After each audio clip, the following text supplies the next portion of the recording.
Dear students, I hope you all are fine and doing well.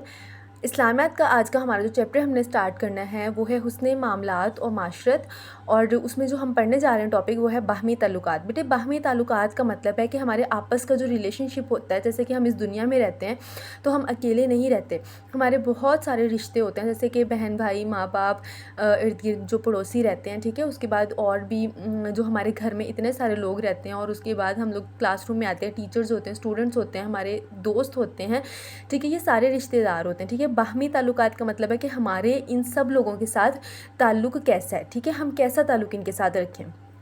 तो हम इसकी reading करते हैं।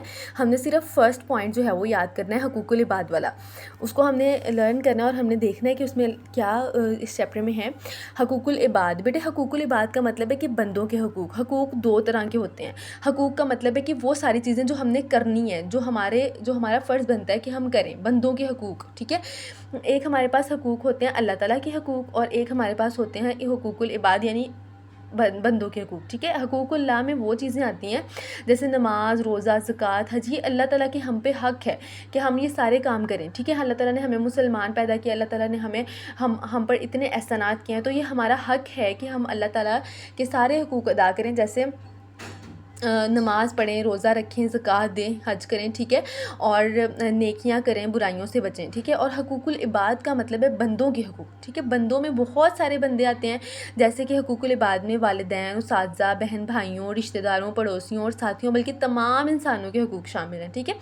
अब दीन इस्लाम बाहमी ताल्लुकात को बहुत अहमियत देता है, ठीक है बेटे। सिर्फ़ और सिर्फ अगर हम नमाज़ पढ़ते रहेंगे, रोज़े रखते रहेंगे, तो उससे हम मुसलमान नहीं बन जाएंगे, हम अच्छे मुसलमान नहीं बन सकते। उससे इस्लाम में बाहमी ताल्लुकात यानी कि हमारे आपस के जो रिलेशनशिप्स हैं उनको बहुत ज़्यादा अहमियत हासिल है। अगर हम लोगों के साथ ही अच्छा बिहेव नहीं कर रहे तो हमारी नमाज़ें वगैरह किसी काम की नहीं है। हमें, अगर हम अच्छे मुसलमान बनना चाहते हैं प्रॉपर एक तरीके से, तो ना सिर्फ हमें इबादत करनी चाहिए, हमें बाकी लोगों के साथ अपने मामलात, ताल्लुकात, हर चीज़ को बहुत अच्छे तरीके से रखना चाहिए, ठीक है। अल्लाह ताला ने हमें आपस में अच्छे ताल्लुकात रखने और एक दूसरे का ख्याल रखने का हुक्म दिया है, ठीक है। दैट्स ऑल फॉर टुडे, ठीक है। तो हमने हकूकुल इबाद की डेफिनेशन पढ़ ली। इस तरीके से आपने अपनी नोटबुक को रेडी कर लेना है, और हकूकुल इबाद से क्या मुराद है वो डेफिनेशन हमने अच्छे तरीके से समझ ली। नेक्स्ट हमारा क्वेश्चन है ख़वातीन के कोई से 3 हकूक़ तहरीर करें। बेटे जैसे कि बाकी बंदों के हकूक़ है, इसी तरह औरतों के भी हकूक़ होते हैं।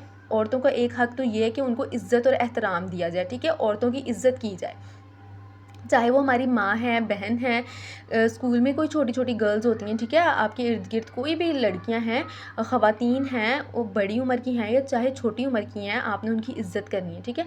उनको अच्छी तालीम और तरबियत देना, ये नहीं कि सिर्फ लड़कों को पढ़ाना चाहिए, बेटियों को भी पढ़ाना चाहिए, उनको अच्छी तालीम और तरबियत देने और उनको विरासत में हिस्सा देना। जैसे कि लड़कों को विरासत में हिस्सा मिलता है, इसी तरह लड़कियों को भी विरासत में हिस्सा मिलना चाहिए। विरासत का मतलब है जितनी भी प्रॉपर्टी होती है या जो कुछ भी आपके पास होता है, जिस तरह से वो लड़कों को मिलता है उसी तरह और लड़कियों में भी वो चीज़ डिवाइड होनी चाहिए, ठीक है। ये आपका आज का काम है और उम्मीद है कि आपको समझ आ गया होगा। अगर किसी को नहीं समझ आया तो वो क्लासरूम में मैसेज करके पूछ सकता है। That's all for today. Thank you for watching. अल्लाह हाफिज़।